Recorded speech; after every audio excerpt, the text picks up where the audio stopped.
welcome everyone to the third episode of Her Journey, a series of interviews with female employees at Microsoft Development Center Serbia. My name is Katarina, I'm a software engineer in the office team, and if you're watching this for the first time, I recommend you checking out other episodes on our Instagram and YouTube channel. Since our last episode in September, we have welcomed 80 new employees, so the MDCS now counts over 500 employees. We still have a lot of new positions open, so check them out and apply. Today I have with me my dear colleague Marija Lekic, who is a senior software engineering manager. She has a rich experience and she leads a team here within MDCS. Marija, welcome. Nice having you here. Hi, Kaya. Nice to see you after so long time. Yeah. So can you tell us about your career journey so far? Sure. Let me start with my current role. So as you already mentioned, I'm leading a team within Azure Data team in MDCS, and my team is actually working on something that's called SQL Managed Instance. It's probably not familiar, it's not known to many folks looking at this video at this point, because it's not used by many people like Word or PowerPoint is. But it's something that's really important for big companies and the healthcare industry, banking industry. We actually have their data in the cloud and store them and just look after their data. But I first joined MDCS actually 10 years ago as an intern. After finishing my summer internship, I went back to faculty, of course, and a year after I got an opportunity to come back as a software engineer, which I took. And I was a software engineer for 6 years, after which I changed my role to software engineering manager, and that's where I'm still. Nice, that's very impressive. And now if we go back to the very beginnings, what made you choose this path, particularly like the software engineering path? Let me clarify first. I didn't start coding when I was 6 or 5 or whatever. I loved math in the beginning. Of course, I loved this problem solving, and it got me thrilled.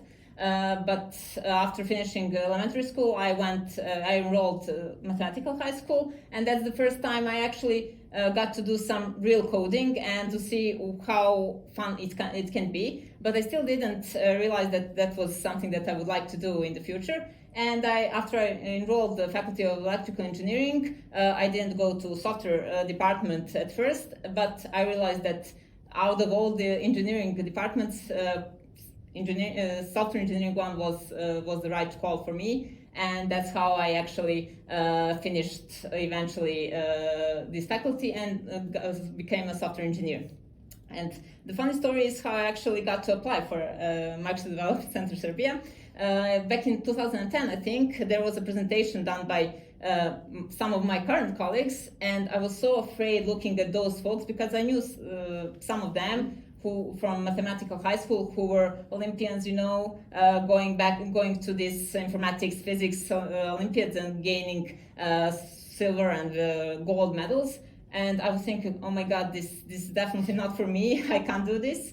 And I was really scared, and I didn't even want to apply in the beginning. And then after some funny circumstances, I actually applied for an international company and failed at that first interview.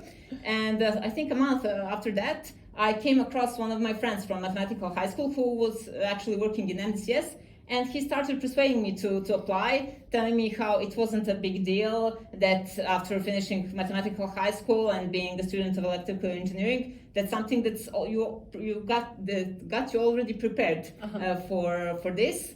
And I was more of embarrassed not to apply than I wanted to do it. And I just applied and went through the whole process, got my internship that I already explained, and that's how I got there.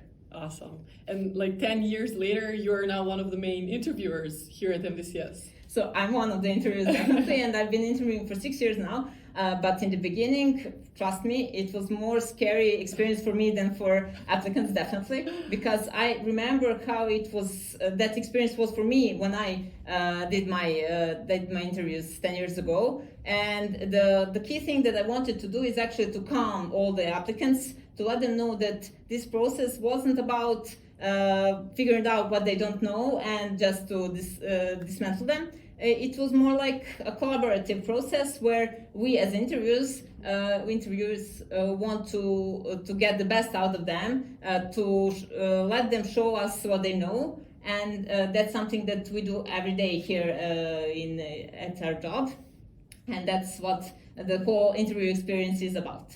Yeah, and along the way you noticed that not many females actually apply for those interviews, even though the success rate is pretty much the same as for male counterparts. So you are one of the founders of this initiative, Women Know IT, actually Girls in ICT back in the day. How did you get the idea on starting something like this?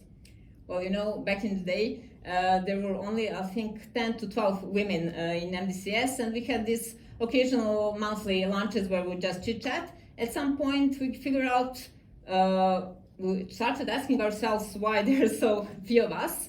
And then, as you mentioned, we dig in the data, figure out that number of applicants was the problem, actually, and not the pass rate, which was really similar, even the same as for men. So we wanted to discover what's the problem, why women were not applying. And the first event was kind of eye-opening for me to realize how many fears those girls have, and which are just in their head, actually. So for me, I already mentioned that it was scared. It was scary, but it's more like I didn't know whether my programming skills were good enough for this, and yet these other girls were afraid of level of their English was that good enough, and they were saying like their male colleagues were doing this and that, and they weren't good enough.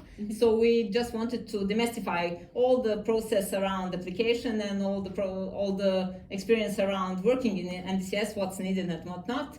And that's how we started our initiative. And for me personally, it was one party's business justification, let's say, because we figured out and company realized that afterwards that when you have diverse teams, it's better for a product that you're building because you don't have only male users or women in this case. And the other part is actually some kind of altruistic because I want other younger girls to know how this can be found job and it's not male job, and that's the second reason why I'm into this initiative. Awesome. I mean, thank you so much, because I attended one of the Girls in ICT events, and it helped me, it motivated me to apply for MDCS, and look at us now. Yeah. Thank you so much for sharing your journey with us. I hope you folks found it inspiring, and stay tuned for new episodes. All the best from Women Know IT team. Bye.